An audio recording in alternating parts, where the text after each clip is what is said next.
Fanny Noisette. Oui. Bonjour. Bonjour. Alors nous, on se connaît un petit peu parce que tu fais tes recherches, parce que tu es une chercheuse, une scientifique, et c'est à l'Université du Québec à Rimouski que ça Oui. se passe. Et moi, je suis du bas du fleuve. Donc, on a le fleuve en commun. Oui. Justement, j'aimerais aujourd'hui qu'on en parle. Du fleuve, mais aussi des océans de façon générale.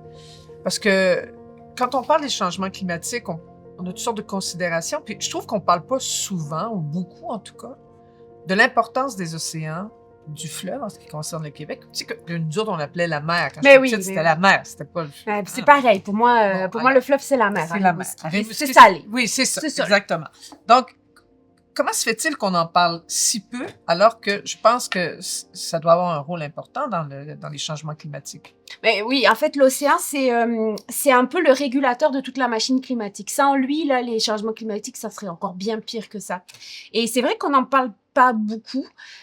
Pourtant, c'est bien documenté. Il y a plein de données qui existent. Il y a plein de gens qui font de la physique, de la Oui. chimie là-dessus. C'est parce que ça reste un milieu qui est quand même pas facile d'accès pour tout le monde. Et les politiques ont mis très longtemps à mettre l'océan sur les agendas politiques dans le contexte des changements climatiques. Ça fait quelques années maintenant qu'on prend en considération l'importance de l'océan dans le fait que ça capte beaucoup de chaleur. Donc, ça Ouais. régule la température, ça capte beaucoup de CO2 qu'on émet. Donc, ça régule aussi le climat. Comment on pourrait sensibiliser les gens par rapport à ces questions-là?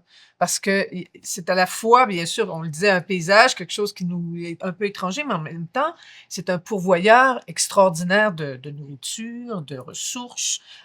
Comment on peut amener les gens à considérer Ouais. autrement l'importance immense qu'ont les océans et le fleuve pour le Québec? Oui, on peut, je pense, les amener à prendre conscience justement de toutes ces ressources, de tous ces services aussi que l'océan fournit, parce que l'océan, je l'ai dit, ça capte du CO2, mais tout ce qui est écosystème sur le bord des Oui. côtes, ça va protéger des vagues, des fois ça va protéger de l'érosion. Donc il y a plein comme ça de fonctions que les océans assurent. Puis une des fonctions majeures, c'est un garde-manger incroyable. Oui. On le sait bien, il y a la pêche, il y a l'aquaculture qui permettent de nourrir des milliers, des millions de personnes.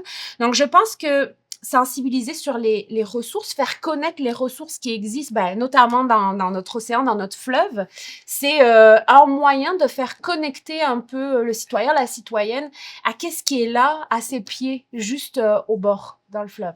Et puis, toutes ces ressources-là, elles sont présentes, elles sont pas très connues parce qu'on n'y a pas forcément accès. Ça, c'est difficile de les retrouver sur les étals des poissonniers, dans les épiceries, parce qu'il y a énormément de ces ressources-là, même si elles sont extraites par des compagnies, des pêcheurs, des Ouais. pêcheurs québécois, c'est exporté.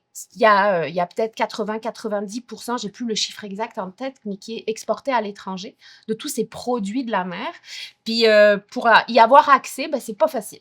Qu'est-ce que tu penses? C'est quoi les ressources dont on dispose pour faire en sorte qu'on soit nombreux à prêter, à mettre l'épaule à la roue et faire en sorte que nos habitudes changent, que notre rapport à l'océan change, que notre rapport à ces questions-là du réchauffement climatique soit plus éclairé? C'est tellement gros, les changements climatiques, qu'on a du mal à les rapporter à son quotidien, Ouais. à quelque chose qui a vraiment, qui nous touche émotionnellement.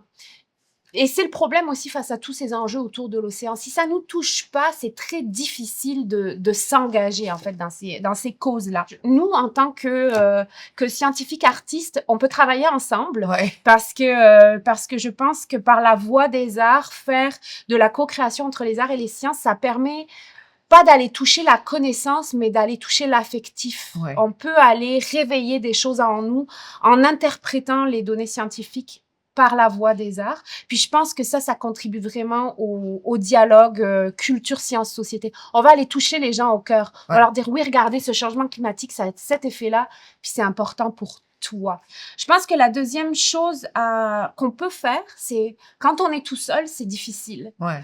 Trier ses déchets au bout d'un moment, waouh.